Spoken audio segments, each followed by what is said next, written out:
Okay mga kaibigan, may bago kaming project na ginawa dito sa Bulacan. Ikikwento ko sa inyo kung ano ginawa namin step by step. Wood look ang kinalabasan nito.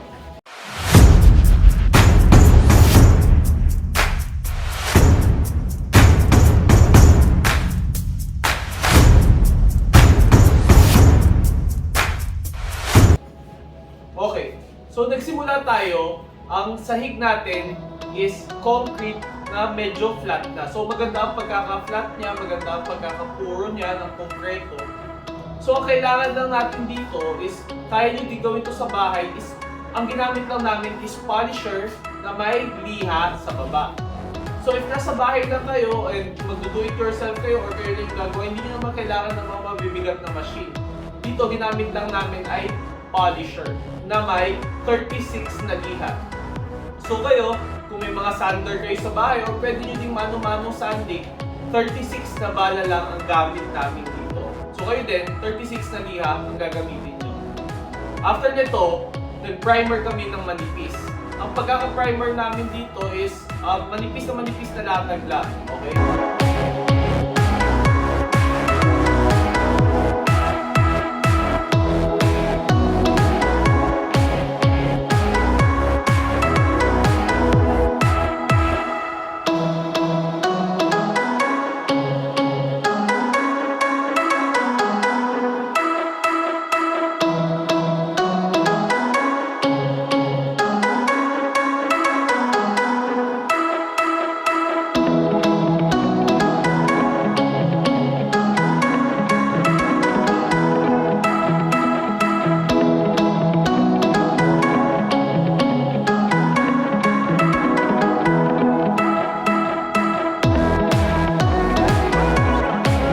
After namin nag-primer, dito lalabas na yung mga cracks natin. So dahil pinuro natin yung konkreto, ay may maganda yung pagkakapuro, so may mga cracks to. Dito na natin gagamitan ng epoxy putty.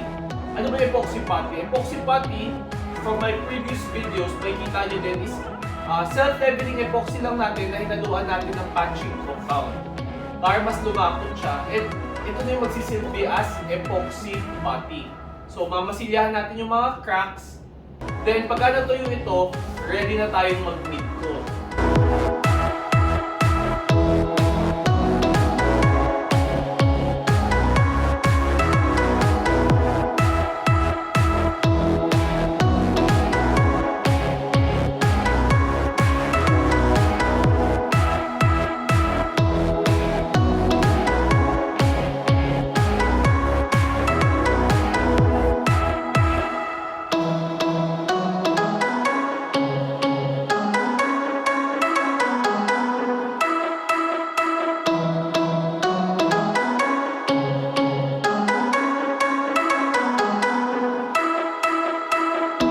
Sa mid-coat naman, ginamit natin is self-leveling white na may chestnut brown na powder para magbuka siyang light brown. Kasi ginamit natin ito kasi gusto natin mag-achieve ng wood look. So para mas malapit na yung color natin sa wood look, ititint na natin yung white na self-leveling natin ng brown. Pagka inaluan natin ng powder, gumagana din siya, magkakakulay ng konti ng depende sa nilagay mong powder. Dito, nilagay namin is chestnut brown. Pwede nyo din gamitin coffee or bronze. Para lang maging dark ng konti yung white. Mas tumapit to sa brown. Then after nito, nilapit na natin siya. So light brown ang kinalabasan.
mag-top coat. Okay. Sa top coat, ipikwento ko sa inyo kung paano ang style na ginamit namin.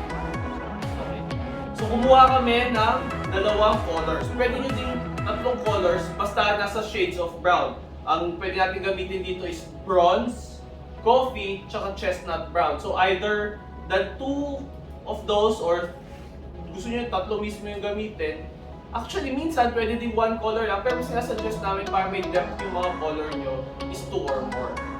Tapos, ang paglatag natin dito ay one direction. So may mga times pwede tayo maglatag na mahabang mahaba, may mga times din na pwede tayo maglatag ng maliit.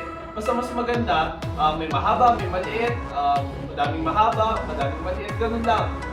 Basta ang importante sa paglatag niya is one direction. So kung pa left to right siya, lahat ng latag nyo left to right, left to right.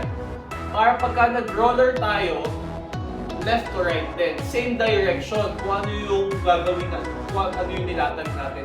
Para makuha natin yung aspi niya. Wag na wag nyo kukontrahin. Ibang design ang lalabas doon.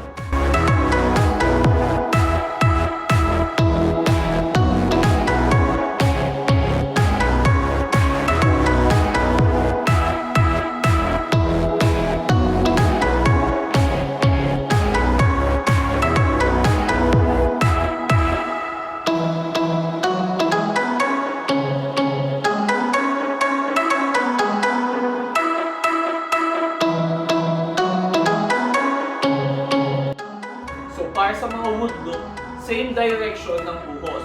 So ang importante is, one direction ng buhos, ang latag din ay one direction.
sigurado makukuha nyo ang wood look style natin. Okay? So sana may natutunan kayo ngayong bago, and ang masasabi ko na lang ay mapapamajestic ka sa ganda.